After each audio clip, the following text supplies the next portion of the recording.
Hey folks, so in today's episode of Product Rants, I wanted to share with you my story, how I received a death threat while working in a B2B SaaS, which I thought would be impossible. Yay, because come on, B2B SaaS, there shouldn't be a safer work environment.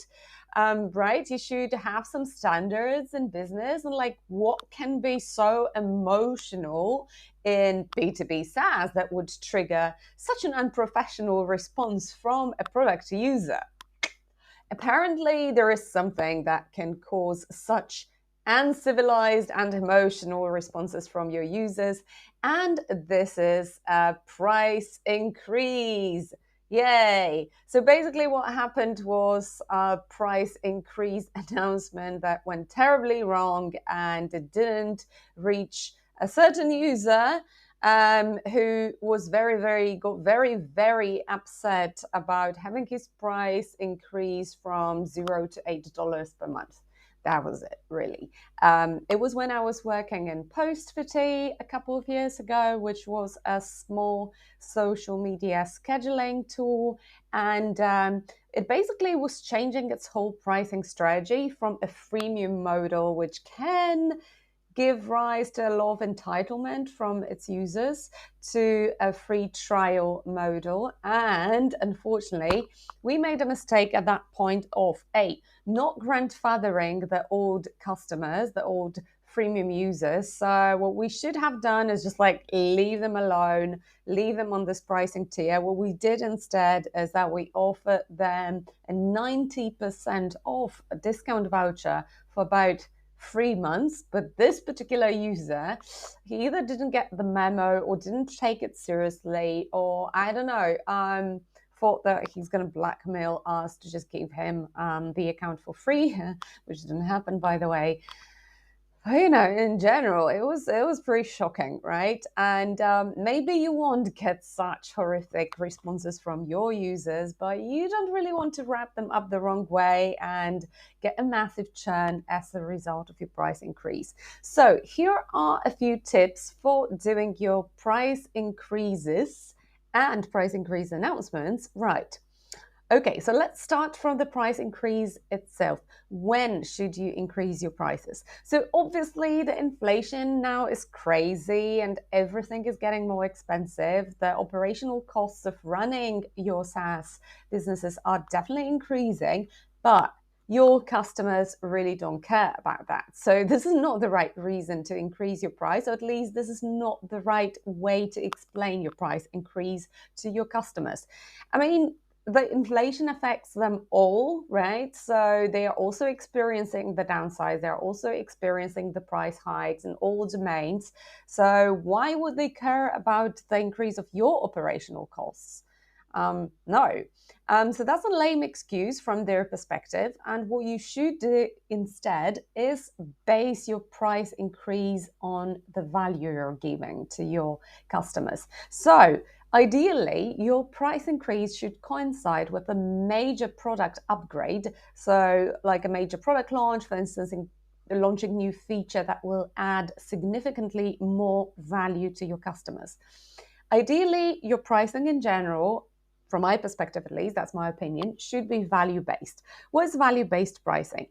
It's the pricing based on the value that your product gives to your customers and the effects of your brand, right? So the stronger your brand, the higher price you can justify to your customers, because brand carries a certain level of status, reliability, it confers security to your customers. These aspects, reliability and security, and the fact that you will not disappear from the market and leave your customers hanging, is probably more important in SaaS than the status your brand gives to your customers, as it is in B2C products.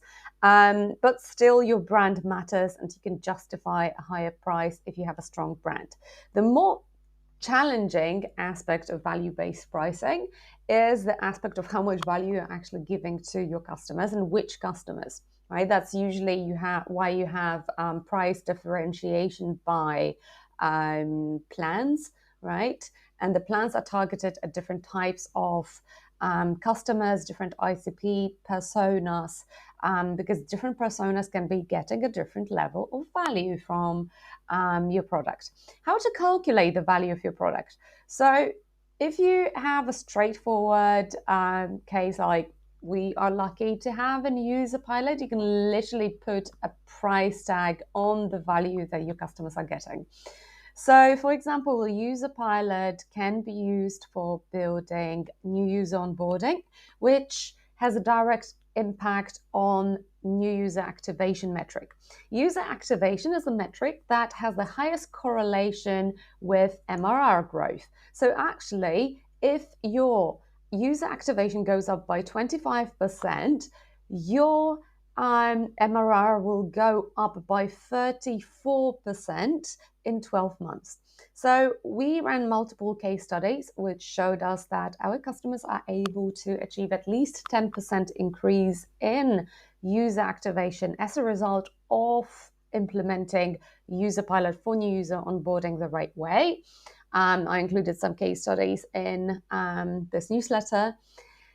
And basically, this translates into 13.5 more than that percent increase in MRR over a year, right? So with the average ARR of our customers being at around, let's say, $10 million price point, not price point, mark, basically, we can easily say that, hey, if you implement user pilot for new user onboarding the right way, your increase in user activation will translate into like over 1.3 million increase in ARR over a year, right? That's a substantial amount of money, right? So this would be the alternative cost of not implementing user pilot.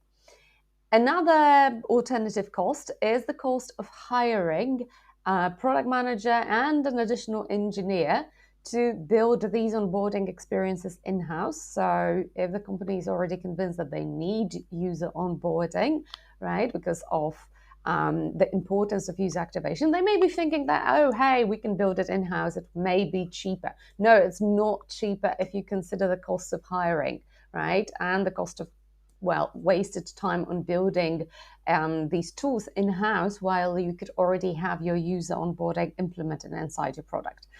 So these are kind of material alternative costs that we can prove to our customers, and it makes our value-based pricing easier to justify.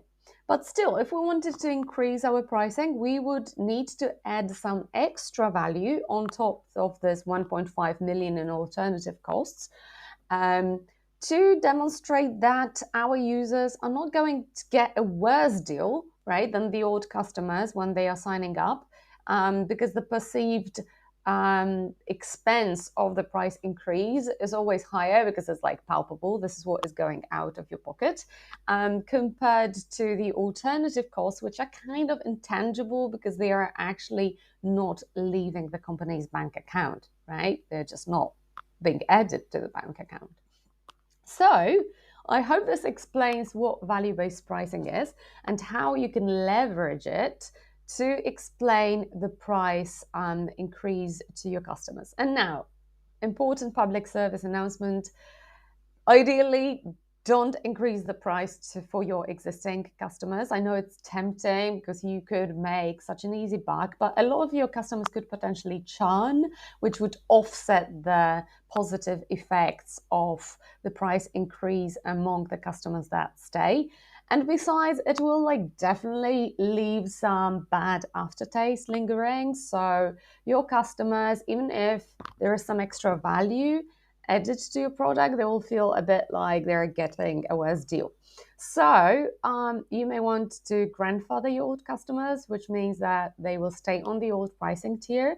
And the amount of goodwill this will create, because then they feel like, oh, wow, we're getting such a good deal, we're getting pretty much thousands of dollars worth of a free gift, will make these customers more loyal to you.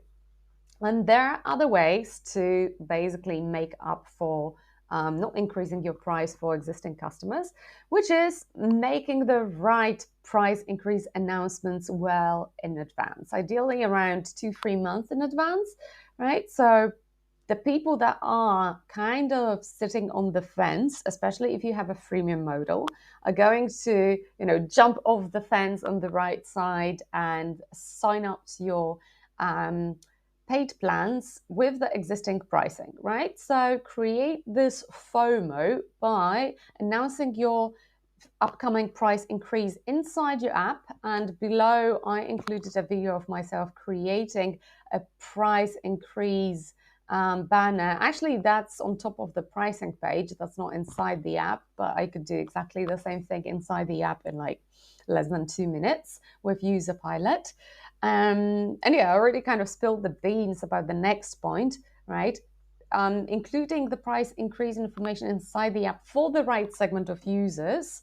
So ideally the freemium users or the free trial users that are not yet paying for your product, so it pushes them to pay, is the best way to go about it. And now you should segment your customers the right way. So you should talk about the price increase and create some FOMO in the in-app announcement by saying that, well, now is the best price to upgrade for the free customers or free trial customers. But you should not say the same thing for the paid customers, because then it can make them think that they are not going to be grandfathered, and they will write you a lot of emails like asking what the hell is going on, right? So for the paying customers, you may just want to announce that yes, your price is increasing, but don't worry, you will stay on the old pricing tier. But if they know anyone who's interested in basically trying your product out or signing up for the paid plan, now is the best time to do that. So basically your existing customers then turn into a growth engine, and they keep referring more of your users during, this like liminal period between your existing pricing and the price increase. So their friends can grab the great deal of the existing pricing, knowing that the value will increase significantly and they will essentially get this free bonus. So moving on, make your price increase announcement on top of your pricing page, right? So people that are like lurking and considering your product and checking out your pricing page are going to essentially convert more easily, because they feel, okay, this is the last moment to grab this amazing deal at the current price. You can add an additional FOMO factor by putting a countdown timer on the pricing page that will like basically push the people that are still not convinced to upgrade faster. And finally, you may want to publish a blog post that explains the extra value that your users, your customers are going to get after the price increases. So essentially what product updates are going to happen and how they translate into increasing the revenue for your future customers or decreasing the alternative costs. So this is very important that, again, you make it value-based and that you communicate the added value behind the price increase, and ideally make it sound like it's a better deal than it was before. So in fact, it's not really a price increase, right? Okay, objectively it's a price increase, but it's not a cost increase. So yeah, and then make sure that once you've written this blog post, you really promote it well. So you can promote it to your existing followers on your social media channels several times across the liminal period of 2-3 months when you're announcing the upcoming price increase. And finally, you can even like tap into paid ads to reach certain audiences that are not your customers yet and may consider your product, knowing that they're going to snatch this great deal now before the price increases. So here are my ideas for how to avoid death threats from some of your users, or maybe not death threats, but like just really bad messaging. And I really didn't make this story about the death threat up, unfortunately. It was pretty scary, and I was glad that I work remotely at that point in time. But your customers can be left pretty disgruntled if you handle your price increase the wrong way. And this is the main takeaway that I wanted you to have from the story. So yeah, hopefully you found it useful. And I know it was super long, but sometimes it's worth it, right? I hope there was enough value in this long video and you feel like this was 15 minutes worth spending. Yeah, see you next week. Bye bye.